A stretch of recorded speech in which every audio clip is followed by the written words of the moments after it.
Hello, everybody. Bigfoot, Michigan Rob here. It's Friday. It's about 4:30, 4:40 in the afternoon. Time for the Halloween series. As it continues on, this is the best story. It's an encounter story, alleged true encounter story, an email I got 2 weeks ago. I've been waiting to put this out. It's fantastic. Listen to it all the way to the end. Leave a comment. I love your participation. Let me know about this. It's mysterious. It's terrifying. I don't know what's exactly going on here. I think this couple helped a soul cross over. I don't have the answers. Hopefully you do as well. Listen, watch, enjoy. Give me a thumbs up if you would. Subscribe to Bigfoot, Michigan Rob if you're new. Saturday night got a great live show with the Blondes and the Booze, live at a haunted location. Tune in at midnight. It's going to be fantastic. This is fantastic. I've said enough. Please subscribe. Give me a like. Let me know what you think. And I'm going to start with this. An email I got 2 weeks ago. My wife and I, my name is Alex, and my wife's name is Allie. We bought a beautiful New England-style home. The year was 2021. The state, Massachusetts, just outside of the island of Nantucket. Our property was expansive, with the closest of neighbors, at least 50 yards on either side of us, with a nice wood line facing the back of our home. It had the fresh smell of country air mixed in with the breezy aroma of the Atlantic Ocean, which was only miles away. According to my research on the home, it was built in 1945. The homeowners lived there upon their death in 1975. The home sold quickly to a young couple whom owned the property for the next 25 years before putting it on the market until or during Y2K of 2000. The home did not sell for 3 years until a single man bought the house around 2003. The question is a mystery as to why it took 3 years to sell the home. However, it finally did. The single man that eventually bought the house mysteriously disappeared in the year of 2018, and the property went into foreclosure in 2020. Where my wife and I got the deal of a lifetime is the house was auctioned off by the bank. We got the house of our dreams, or so we thought we did. We moved into our house in the spring of 2021.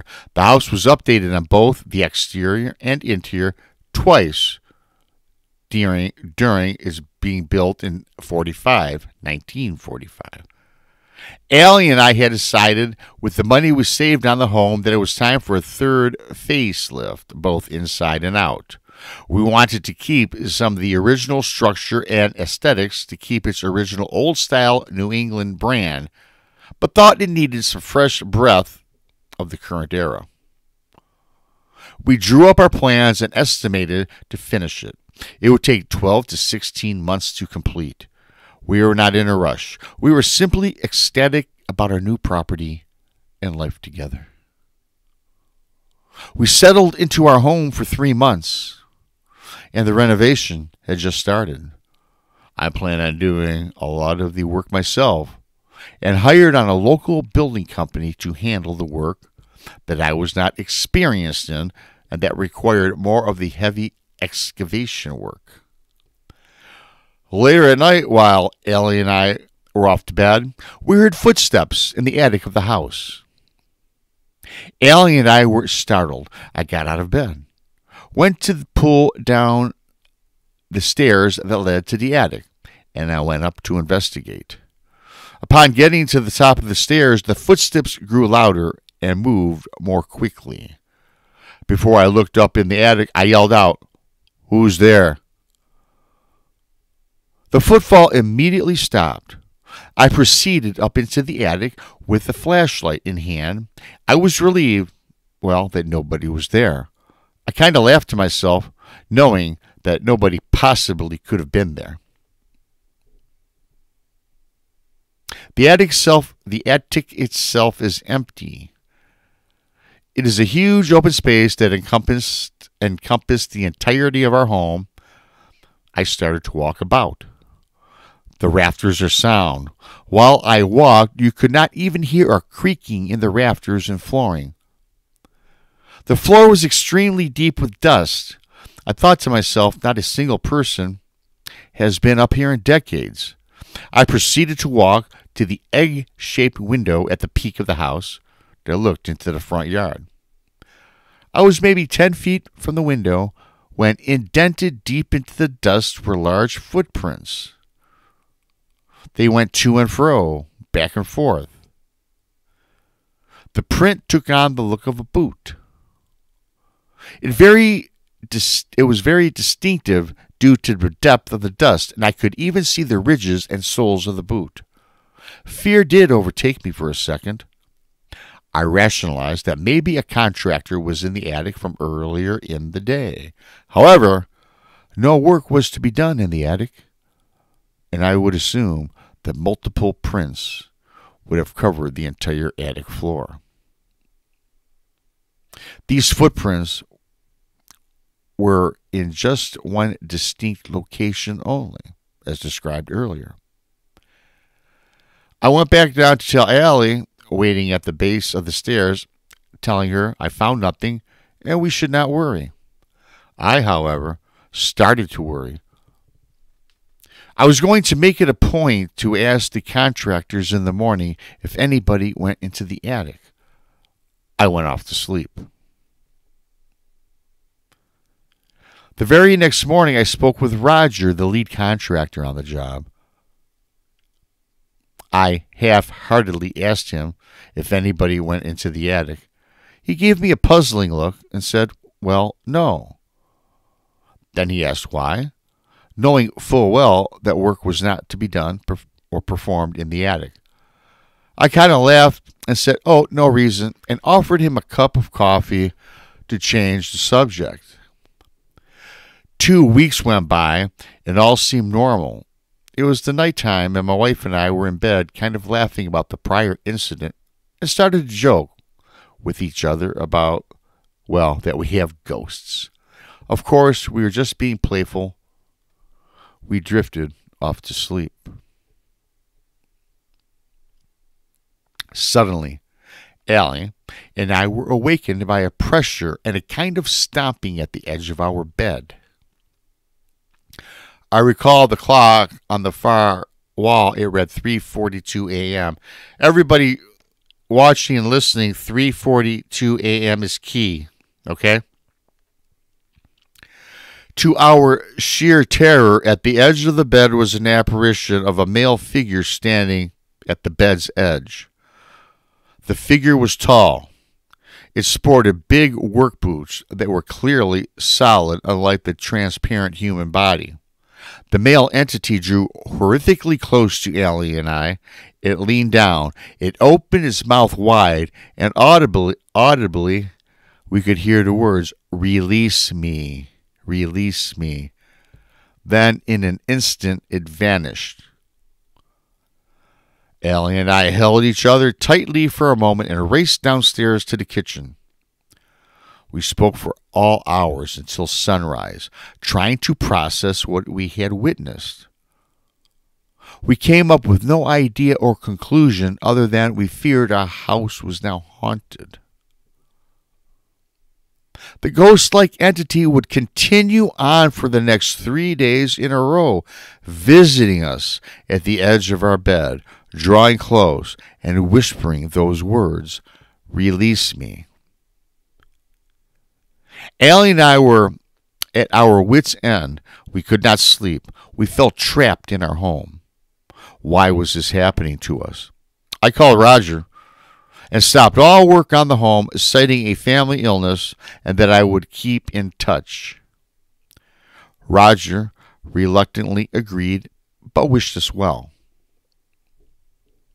We started to wonder about the mysterious disappearance of the last homeowner in 2018. We went online, the local library, and even went to law enforcement about the prior owner, but came up empty. There was not any records of any substance. Strangely, no family, no friends, anybody came forth regarding this mystery man's whereabouts. It was like he did not exist. The police had it as a closed case. There was not any evidence of foul play or anything nefarious. They deemed it as an individual that just wanted to disappear. And they said this really is not entirely uncommon. The fourth night, we did not sleep in our bedroom. We could not even sleep if we wanted to. We sat up in our library. The time was the usual time, 3:42 a.m. Like each of the past nights, the man-like apparition paid us another visit. This time, the visit was different. The entity stood in the doorway leading to the library. It seemed like it motioned us to follow. Still terrified, yet reluctant, we did follow.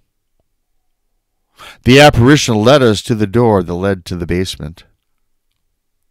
The basement was in the middle of being renovated, and it was a mess. The ghost motioned to a corner of the basement.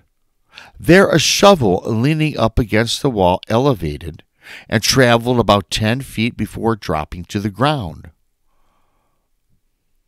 I got the sense that I was to dig. I dug. The entity disappeared while I did continue to dig. Then I hit something. I dropped to my hands and knees and started swifting away at the dirt. Allie joined in. Then what I hit with the shovel was uncovered. It appeared to be a bone. I grabbed the shovel and continued on until I uncovered the remains of a full human skeleton. Not all intact, but human remains nonetheless. A cold breeze from inside the basement chilled Allie and I to the bone. The entity that had been haunting us returned and again motioned us to follow. The entity led us outside to the back of the house facing the wood line. To my amazement, there lay a shovel. The entity of the man disappeared. I sensed to bury the skeletal remains from the basement there. Allie and I retrieved the bones and made a grave at the woodline and buried the remains. Allie and I stayed up the entire day wondering if this was the ghost of the last owner. Could this actually be his spirit?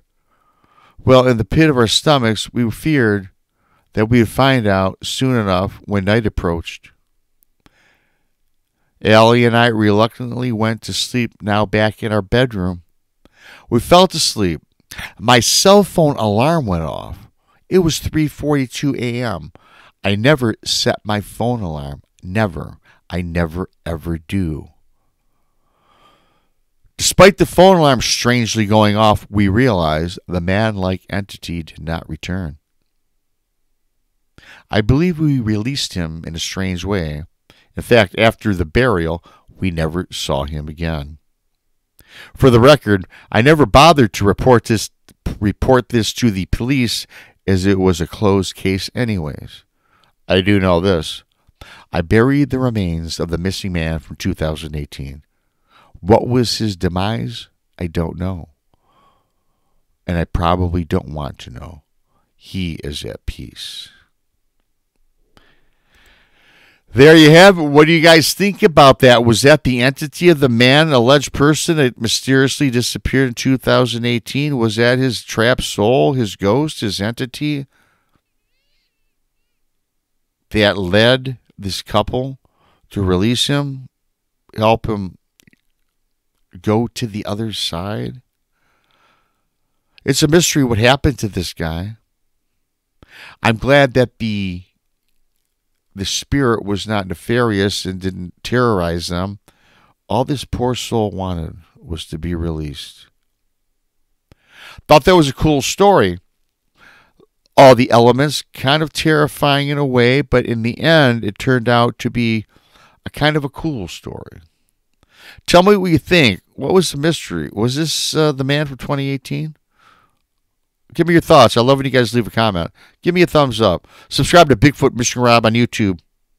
I'll see you guys Saturday night, midnight live, with our haunted endeavors with the blondes and the booze. I am BMR. Until next time, have a great, great Friday.